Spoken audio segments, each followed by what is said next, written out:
There's never a dull moment at West Ham, and there are two questions that are bugging me today. Number one, is a ripple better than a flake? But that's nothing to do with you. I'll be the judge of that. The second one is, who's buying the players at West Ham United?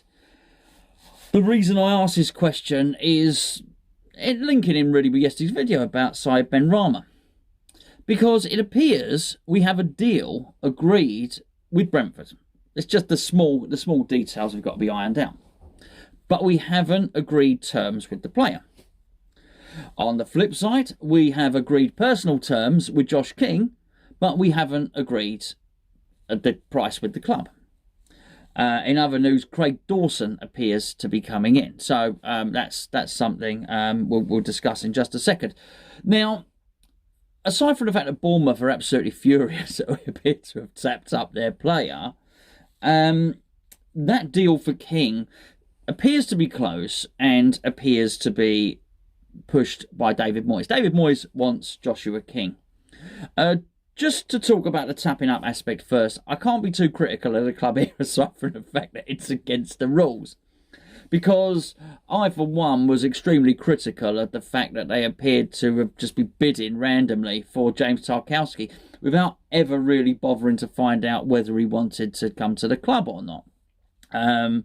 I thought it was pretty evident by his first interview that he did, where he damned us with faint praise. He said some complimentary things, but then he pretty much said, I don't want to go to West Ham. He had his eyes on the Champions League club. Now, clearly that never happened, and I'll leave it up to you to decide whether he would have been better off at West Ham or better off at Burnley. But my point being, we didn't investigate the player's wishes. We didn't tap him up and say, oh, mate, before we put a bid in, do you fancy coming or not? So at the very least, we appear to have done exactly that with Joshua King. And although I understand Bournemouth might be slightly annoyed about it, I do think it was probably the prudent thing to do. And if I had to hedge my bets, I think he's the one coming in. And as I said yesterday, I suspected that he was the one that would better fit into David Moyes' system. But later on, after I uploaded that video about lunchtime yesterday, it started getting leaked that Josh King was Moyes' first choice. That's what I suspected. I'd imagine the majority of you suspected that as well. But the fact it was leaked was odd. So who leaked that? Well, it's either come from the David Moyes camp or it's come from the owner's camp, the David Sullivan camp, which led me to believe maybe Benrahma is not David Moyes' choice at all. I started looking at some stats, and I think it was after the first 3 or 4 games that in terms of running in the Premier League, Jared Bowen, the fornicator himself, and Thomas Souček had all run as many miles as anybody. They were the top runners in the league. Fantastic. It really feeds into the mantra, doesn't it, that David Moyes likes: if you don't run, you don't play, which is what I was alluding to in the video yesterday.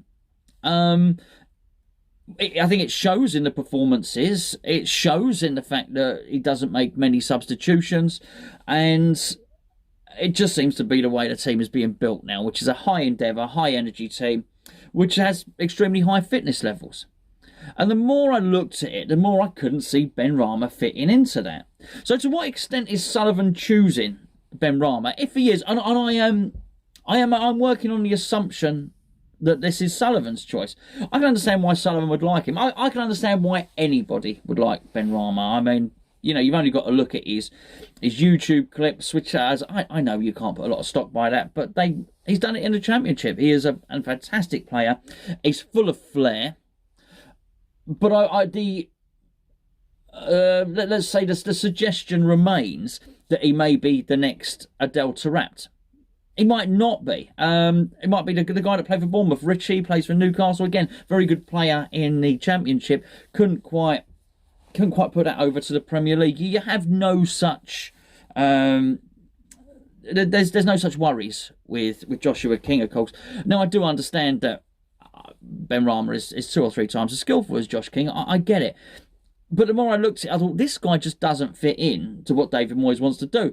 And the more I read the comments on yesterday's video, a lot of people suggested, well, actually, this guy doesn't track back.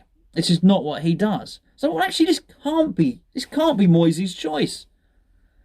So why do we have a situation where the owner is still trying to force a player onto a manager? Now, I will accept I may well be wrong. We can come and revisit this video. We sign Benrahma, and immediately he goes into the team and he takes Paulo Fornal's place, for instance, in the team. Jarrod Bowen on the right, Benrahma on the left, Antonio through the middle, and he plays every game, and he's not even substituting him off David Moyes, getting lots of assists. At that point, we can probably look at it and say, okay, this is David Moyes' signing, and it's been a good signing. But there's also the reverse outcome, could also be true. And let's just suppose for a second that that David Moyes does not want this player. Let's suppose that David Moyes does want King, and he's shifted his targets from the defender, and it's actually David Sullivan saying, no, this is a good player. Now, David Sullivan's reasons for buying him would be, number one, that he's very, very good, but he probably thinks he could come over, he can make a splash in the Premier League, and he can probably increase his value in a way that Josh King probably won't. As an asset for the club, that would be quite good, but assets don't always work out like that, particularly if you don't play. I think we've already seen with Felipe Anderson and even Sebastian Haller that transfer values can also plummet. It's quite possible that West Ham sign Benrahma, and let's say we signed him tomorrow, and that first game we play against Tottenham, and then whatever we then play Man City and Liverpool and Fulham, and let's just suppose for a second that Moyes doesn't put him into the team. Moyes just starts with Fornals. And what's going to happen then if that's the case? David Moyes is looking at it thinking, well, this is not my player. I don't fancy him. I don't trust him. He's not going to track back. He's not going to deliver what I know the fornicator can. So he's not going to play him. And David Moyes is not the type of manager who's going to think, okay, I'll ease him in and I'll bring him on as a sub after 60 minutes. It ain't going to happen. If that team that's on the pitch are running and they're following instructions and they're doing exactly what David Moyes has asked them to do, they're going to stay on for the 90 minutes. All of them, all 11 of them. I don't doubt that Moyes likes Yarmolenko. I know he does. I don't think he wanted to lose him. I think he rates him. But I tell you what, if everything in that team is going swimmingly, then Yarmolenko don't get on the pitch. Because he just knows what he's getting out of Jarrod Bowen more than he does out of Yarmolenko. So you may well find yourself that you buy a player and you have a depreciating asset at the club. So almost, if you remember, I did the Barry Silkman interview, and Silkman basically confirmed to me that the owner does like to buy a player, take a gamble. And apparently the owner will say, well, this is not on you, this is on me. But that's a hell of a gamble, that one. Sam Allardyce has also said that that's exactly what happens at West Ham.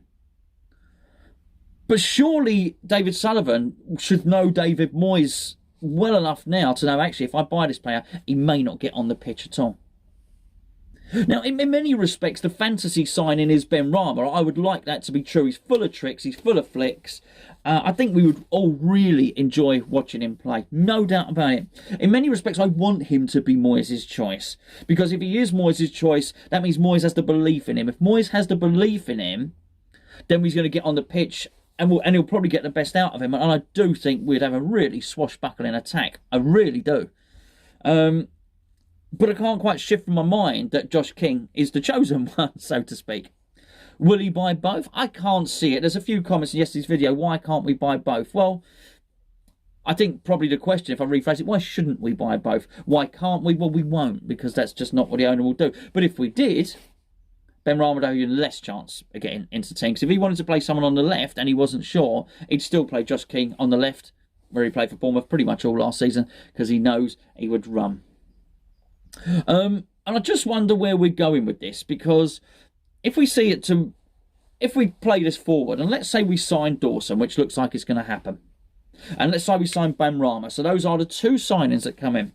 So Moyes starts the season by saying that he wants to bring in Tarkowski, and David Sullivan says you're going to have to sell someone to do it. So David Moyes sacrifices, not literally, David Moyes sacrifices Grady D and Garner, who he probably would have liked to have kept on, knowing that he can then go and spend £25 million on a centre-back. Of course, there were some other peripheral players like Jetty and Hugo went out as well. But at that point, he doesn't get him. Imagine what David Moyes must feel like if actually, having missed out on his first choice centre-back, his second choice centre-back, his third choice centre-back, he ends up with a journeyman in Dawson, who he didn't really want. So basically, David Sullivan is saying, oh, here's your defensive cover. It isn't really the guy that you wanted, but here he is anyway. And by the way, that money I made you recoup, I'm going to spend that on a player that I fancy in Benrahma. I know it's all a little bit conspiratorial, but it's not without evidence. I'm not just plucking this stuff out of thin air. There's form. Let's say that. There's form for this sort of thing happening. And I really do worry for the relationship actually between David Moyes and David Sullivan on this one, because I do hope they're in constant contact. I do hope that this attempt to sign Joshua King is not an appeasement to David Moyes. I hope it's not one of those whereby David Sullivan could turn around and say, well, I tried to get your player, I tried to get Joshua King, but we couldn't quite get the deal over the line. But here's Benrahma instead. And David Moyes is looking at it and thinking, well, this is a completely different type of player. This is not the type of guy that I want. This guy won't fit in